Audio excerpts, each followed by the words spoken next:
It's Around the House. When it comes to remodeling and renovating your home, there is a lot to know, but we've got you covered. This is Around the House.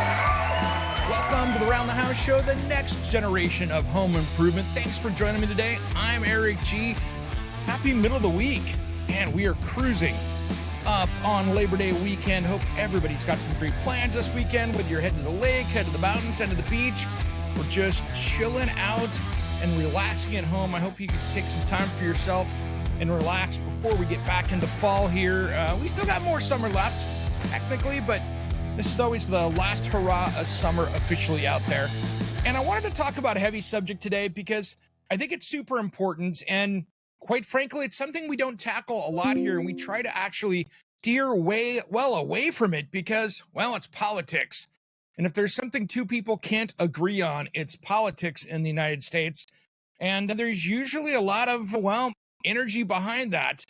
And it's problematic to discuss. But as homeowners or future homeowners, it's something that I think we need to have a real discussion about. And the thing is, this is not about one political party versus other political parties, because in my opinion, the political parties are there to take money out of your pocket and create division, because that creates more money. And that's how our system works here, unfortunately. So I wanted to talk a little bit about how this affects us as homeowners as elections come up, because there's a lot of local things going on, there's state things going on, there's federal things going on. And I wanted to talk about a few of those things right now, because a lot of these come down to some serious money, and that's taxes.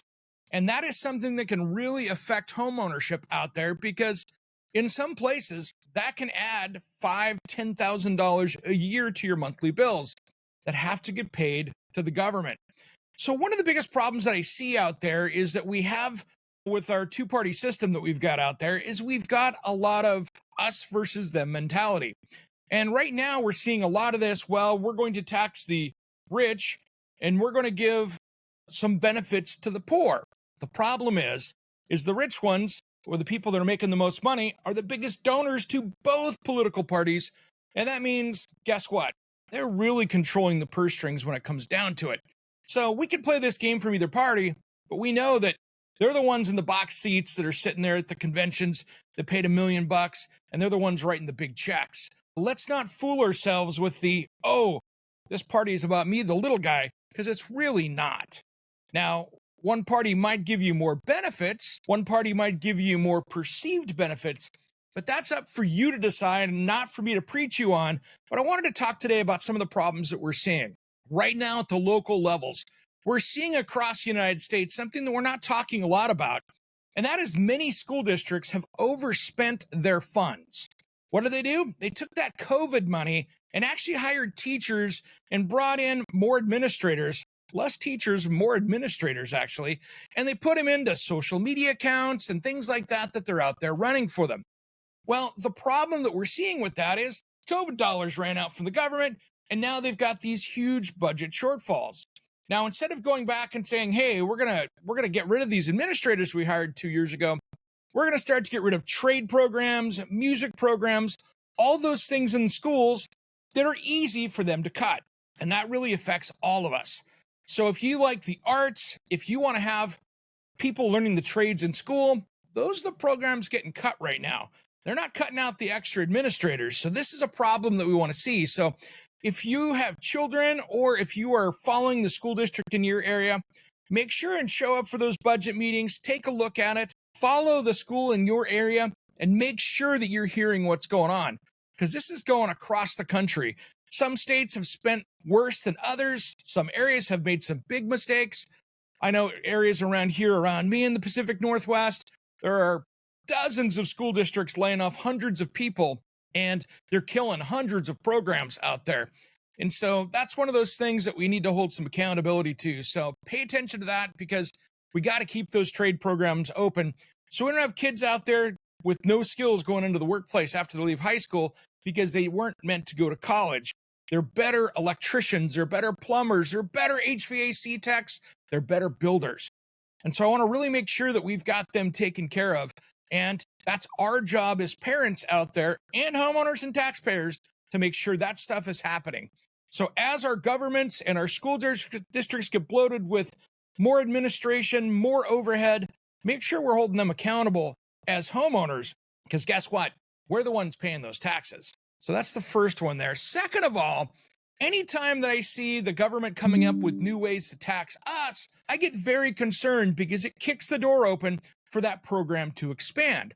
And that's really what's happened to our federal government, why it's so big out there, because every year they're trained to ask for 2, 3, 4% more money. And after 50 to 100 years, that got really expensive and really bloated, and we just pay more for it and get less services. So be very careful when people are talking about new taxes, because that means new revenue that is going to affect you. As a homeowner, these are things that, well, we're going to tax these big corporations that are making money. Well, those big corporations could be Home Depot, it could be Lowe's, could be your local lumberyard chain. Those things are going to show up in your housing prices because those materials are more expensive. Just as you see that with appliances, LG, Samsung, Whirlpool, GE, all these companies. If they're cranking more corporate taxes on them, rest assured you're paying for that the next time you go buy something. So anytime that someone is talking about new taxes out there, realize that tax trickles down to you on this, because these companies are going to still make the same money. Right now, they're probably making less because of how things have hit us. If you think about it as people right now, in the United States, we're in a tough spot with what it costs for us to survive right now. It's up 20+% for most people, if not more. So I want to make sure that we're not making this worse in the years ahead. So be very careful of the word taxes. Now, there's something that's been coming up here that's been all over social media, and it's something to be very careful with. And this is my best advice to you guys out there. If you see a news story that pops up or social media pictures about something, great example. This last week, there was something blowing up about Lowe's, where some social media influencer put out a meme basically saying that the Lowe's CEO said, you conservatives can go to Home Depot if you don't like our policies, or something to that effect. Probably paraphrasing that incorrectly, but it was basically that. Now, here's the thing. They didn't say that. That CEO didn't make that comment on CNBC. It was literally completely 100% false. Never was said. But Lowe's took a lot of heat this last week because of that, even though it was 100% fake news that got retracted. But guess what? That meme just kept traveling around the internet, and it got a lot of people fired up. And that stuff we just don't need these days. It's not worth the hassle. So before we share stuff up, and it's something that I try to do, and I don't make many mistakes in this, when I see a story come out, I do my research, Google it up real quick, try to find the quote, try to find the article. Now, if a presidential candidate is saying, I'm doing this, I go back and search and find where they said it, because I want to see it. Because right now, there's a lot of news organizations out there that are national, and I'm not talking about really the network guys, but there is guilty as well. But I'm talking about print, online, those kind of things, where they're making statements. It's not what the candidate's saying at all. They're guessing. They're saying, well, I think they're going to support. That's not news. I want to make sure that we're following what's good and what's the right information. So take your time and dig through it if you can, so you don't get sucked into that trap on social media. To tell you what, it can be really rough. Now, one of the things that I'm really worried about right now, and it's something that came up in the presidential stuff this last week, and it's not clear with what exactly is going on, because again, presidential candidates haven't said it, and we're getting a lot of speculation. And that is, as a homeowner, this could be a big deal for you if they move the bar of what the rules are. And it's something we've never been taxed on before, and that is unrealized gains. We have capital gains, and then there's this theory of unrealized capital gains.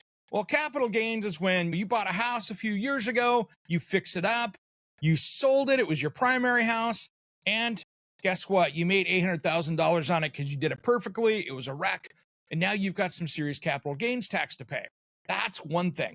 Unrealized capital gains is the perception of what your house currently is, and how that works would be, and this is important. If I purchased a house for $400,000 and it appreciates $50,000 the next year, an unrealized gain at 25%, which means I have to pay the government $12,500 in tax, whether I sell the house or not. And then next year, if I lose $50,000 and it's back down to it because we had a housing correction, I don't get that money back. And to me, I don't care if it's going to be somebody over $1 million, $500 million, 50 or 100.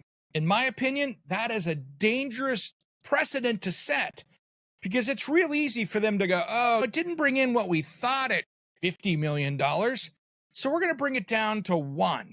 Now, where that affects you is if you've got a 401k or you've got any of these things, stock markets, you've got maybe a family farm. These are things we need to be really careful with. And I would recommend to everybody to take a hard look at it, because once we let that Pandora's box open of that new tax rate, I guarantee they're going to be moving that thing around. So be very, very careful with what we choose this next year. It's a great example here in Oregon. We've got to pay attention to those tax measures too as well. We've got a measure here that says, basically, if I was to paraphrase, and even people across the board are saying it's poorly worded, but basically it's a profits tax for corporations.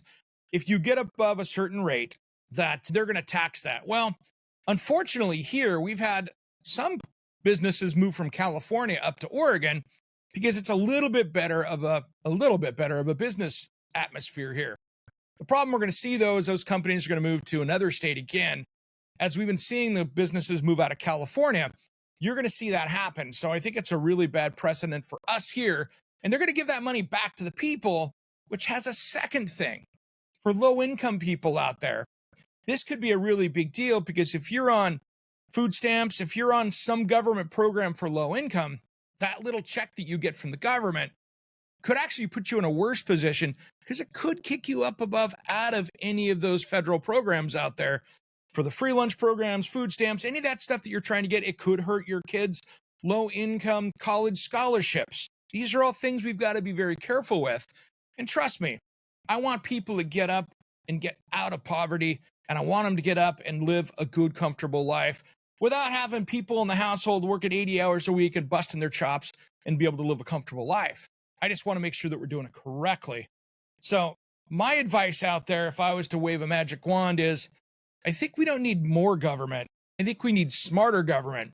And that's going to end up probably, we need to cut some stuff back, guys. It's getting bigger and bigger and bigger. We're getting less services. I think it's time for them to cut back like we've had to cut back as citizens in the United States. Let's see if we can get, I bet you if we had them look at their budget, had somebody outside coming in, bet you could get 30% out of the government to cut back. Boy, why raise the taxes on us when they should be cutting back like we've had to? People aren't going out as much. We're not going to see as many football games. We're not going to the beach, or the coast, or the mountains, or camping like we did. We're not going on those big vacations, many of us right now, because things are too expensive. It's about time we tell them to do the same thing. That's my soapbox for the day. Coming up this weekend, I want everybody to be really safe and have a wonderful time out there. There is some great times to be had this weekend. Relax, R&R. I'm going to be doing that. I got a great concert I'm going to on Friday night. Can't wait up in Seattle. If you're going to be up there to go see Metallica like I am, and Pantera and Mammoth, Eddie Van Halen's kid, it's going to be a great show. Send me a message over on Facebook or Instagram if you're going to be up there. I'll maybe have a beer with you if you're around. I'm Eric G. Thanks for tuning in to Around the House. This is a great midweek special. Wanted to get that off my chest. Don't get mad at me. And if you are, guess what? I'm just trying to speak the truth from my perspective. Have a great rest of the week, everybody. If you want to find out more about us, head to aroundonline.com. We'll see you Saturday. Thanks for tuning in. Don't forget to hit that subscribe button and ring that bell so you get notified when we bring you new content.